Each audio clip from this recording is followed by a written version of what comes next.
Hi everyone, welcome back to the channel. In this video, join us as we visit three of Sevilla's most important monuments: the Cathedral and Giralda, the Archive, and Real Alcazar, all of which form a UNESCO World Heritage Site. They're situated next to one another in Sevilla's city center, so you could plan to visit them in one day if you'd like. Let's go! Good morning. We're waiting to enter the Cathedral and Giralda. It's a rainy morning, as you can see. It's actually our first rainy morning in Sevilla.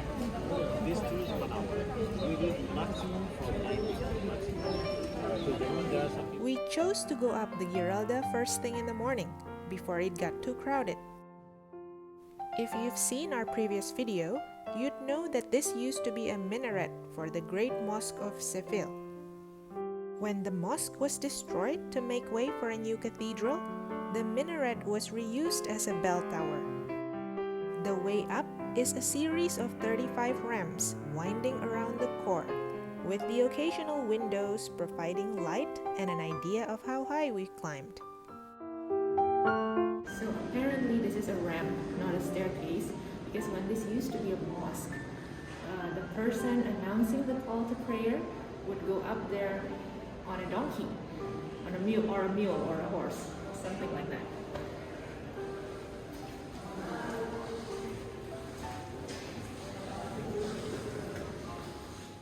The minaret was first completed in 1898 with 4 precious metal spheres at the peak. They fell during the earthquake of 1356 and was replaced by a cross and a bell. In the 16th century, a new Renaissance-style belfry extension was added at the top, which housed the bells today. We're almost there.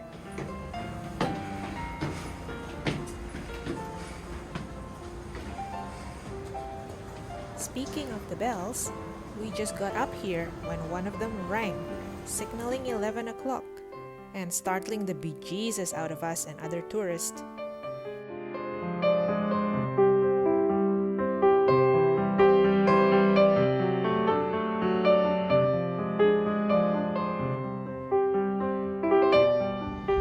From here you can see Torre del Oro, the cathedral obviously, the Maestranza.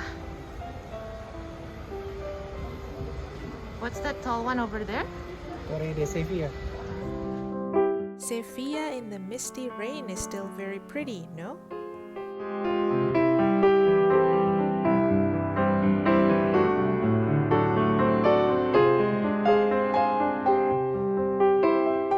There's no other way down.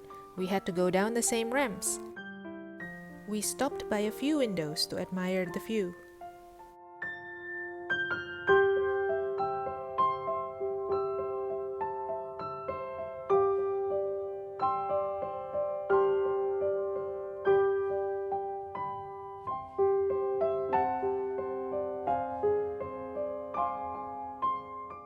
On to the cathedral, which is huge.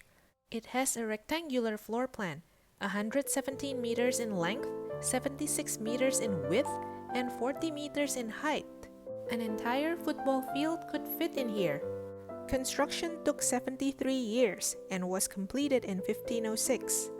This was the site of the baptism of Juan of Aragon, the only son of the Catholic monarchs. The cathedral has 80 chapels, each adorned with masterpieces of Spanish paintings and sculptures. Yep, you can have a mass at a different chapel each week, and after a year still wouldn't have used them all.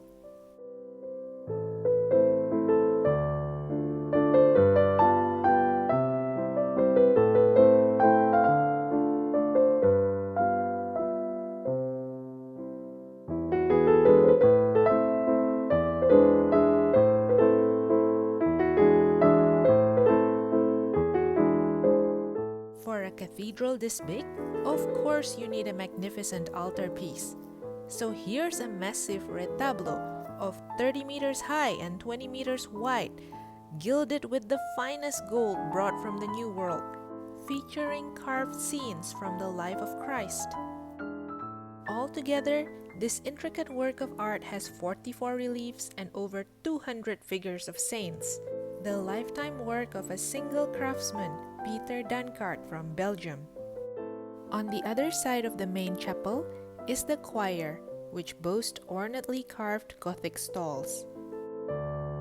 The cathedral is where I first came across Saint Justa and Saint Rufina, the patron saints of Sevilla. It was a popular belief that the intercession of the sister saints saved the Giralda during the 1504 earthquake.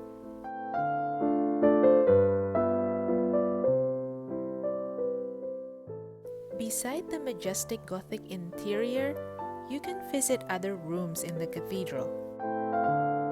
The treasury, for example, where we saw the crown of the Virgen de los Reyes, with one of, if not the largest pearl in the world, on the angel torso. The chapter house, an ellipse-shaped hall crowned by an ellipse-shaped dome, and featuring the painting of Immaculate Conception by Bartolome Esteban Murillo. Remember Murillo? We visited his home the other day. And this is the sacristy, which feels more like an art museum.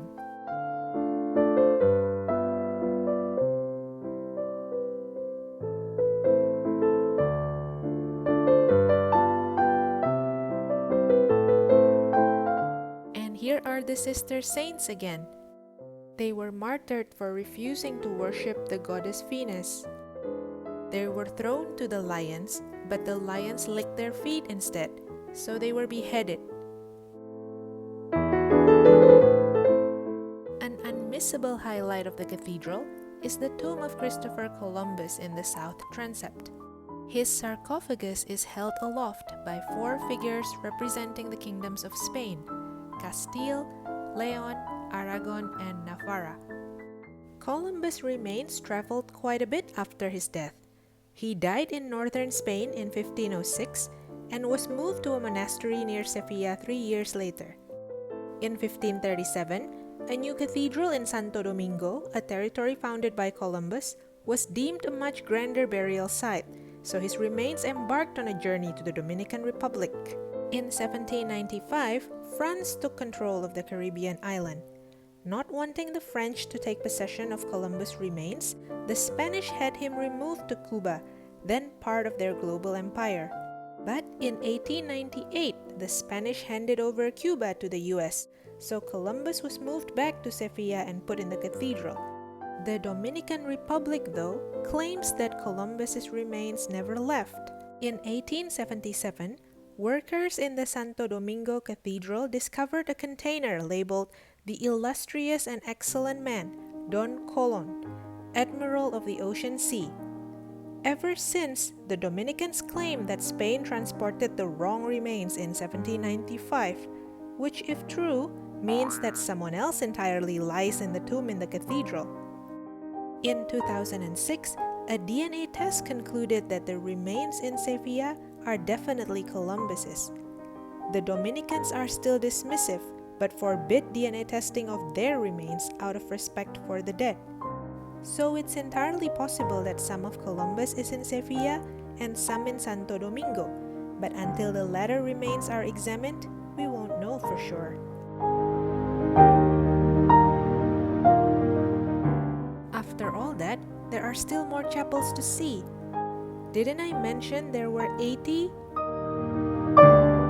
I was so overwhelmed and started thinking we'd never get out of here.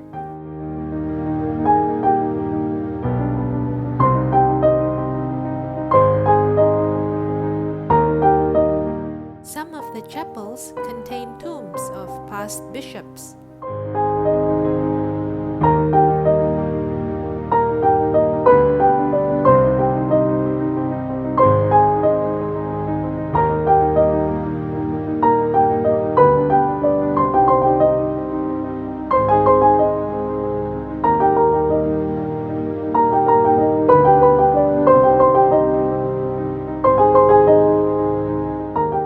When eventually we did step out back into the sunlight, was much welcome. And even though there was still a light rain, the outside actually felt warmer than the inside of the cathedral. We came out to this large courtyard contained within the cathedral grounds, Patio de los Naranjos, or Patio of the Orange Trees. This courtyard dates back to Moorish times, when worshippers would wash their faces, hands, and feet in the fountain here, under the orange trees.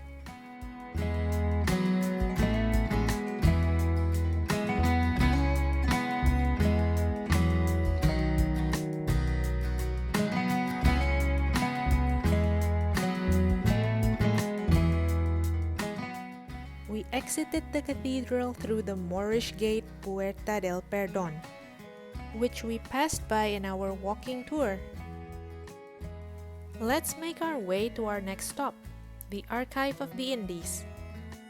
Housed in the old Merchants and Explorers Exchange, this building is now a repository of valuable documents containing the history of the Spanish Empire in the Americas and Asia. When we were there was an exhibition on the Juncal, one of the many ships in the Spanish Armada sailing back and forth to the New World, and one of 3 which eventually sank in the Gulf of Mexico due to a storm. The whole exhibition is in Spanish, so with our limited vocabularies, we might not get the full story. Still, we found the exhibition very fascinating. The curator used the story of the sinking galleon as a way to also tell the history of the Spanish exploration of the New World, and Sevilla was the gateway. It also brought to mind an old PC game on world exploration I used to play and love called Uncharted Waters. They did find the ship, or what remains of it, at the bottom of the ocean through a joint archaeological campaign between Spain and Mexico in 2020. This exhibition is organized by both countries and will later travel to various venues in Mexico. We've seen a lot today and have one more stop to round up our UNESCO World Heritage route, Real Alcazar. The Alcazar was built in the beginning of the 10th century as a fortified premise by the Arabs who took over the city in the year 713. Later on, they built a palace called Al-Mubarak, the Blessed. In 1248, the territory was conquered by the Christians, who retained its role as a royal residence and the city's political hub.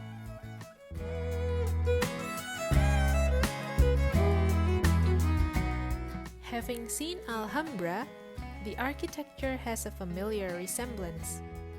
It's made up of different buildings from different eras, an extraordinary mixture of Muslim and Christian art.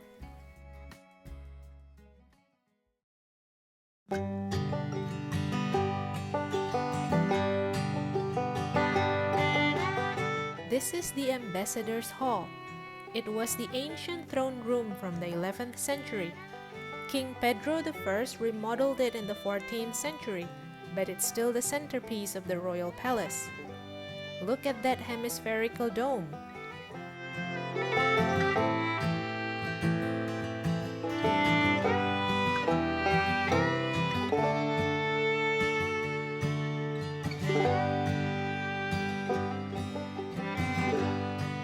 This Royal Alcazar of Sevilla is the oldest royal palace still in use in Europe. When visiting Sevilla, the royal family occupy the upper floors of the palace.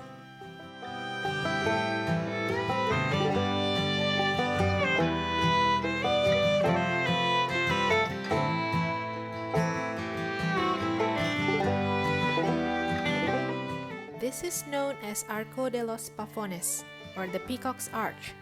Care to guess why?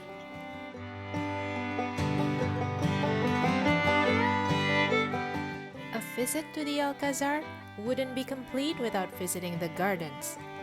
These were the orchards of the palace in Moorish times, providing food for the royal court as well as aesthetic value. Beautiful greenery, scented plants and herbs, geometrically laid out gardens, and pools with flowing water for cooling, pleasant sounds of running water and beautiful reflections.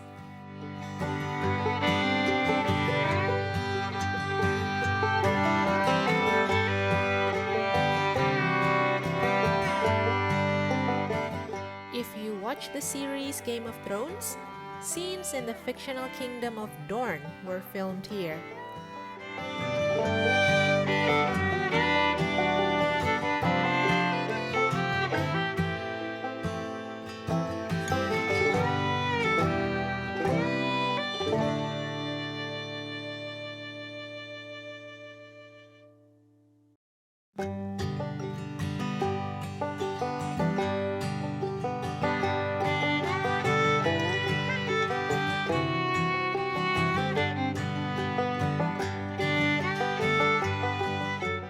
Look, real peacocks this time. And that's a wrap for this video, everyone. We've seen some of the best of Sevilla, but the city has a lot more to offer. In the next episode, we'll visit Torre del Oro, La Maestranza, and Plaza de España, and we hope you'll come along. We'd also greatly appreciate it if you like and comment on the video, and subscribe to the channel if you haven't. Take care and see you soon!